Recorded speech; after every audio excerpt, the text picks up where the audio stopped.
Before we journey to the mysterious world of ancient wolf cults, we need to strip Little Red Riding Hood back to the bone. The fairy tale most of us know is not where the story began. It is the polished result, the version that passed through centuries of moralizing and softening until it became suitable for children. The story most people recognize today comes largely from two famous literary retellings, most famously the Brothers Grimm in the 19th century, and earlier Charles Perrault in the 17th.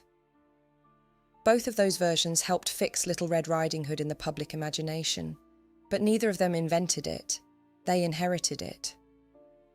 The Brothers Grimm collected and reshaped oral folk tales, while Perrault took stories that already belonged to popular tradition and refashioned them for a literary audience. And Little Red Riding Hood had already existed in European oral tradition long before it appeared in these famous written forms. What is interesting is that folk tales can work almost like fossils.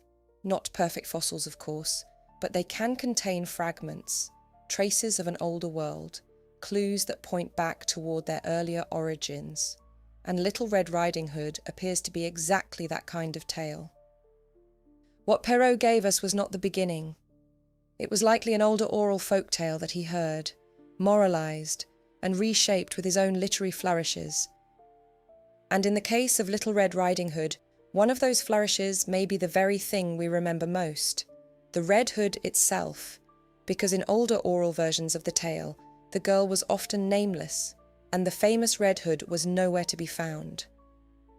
But the more closely we look at the older forms of the story, the more obvious it becomes that what survives in the nursery version is only the surface, because before Little Red Riding Hood became a child's story, it seems to have belonged to a darker world entirely, a world of taboo, of flesh, of hunger, and of the blurred line between beast and human.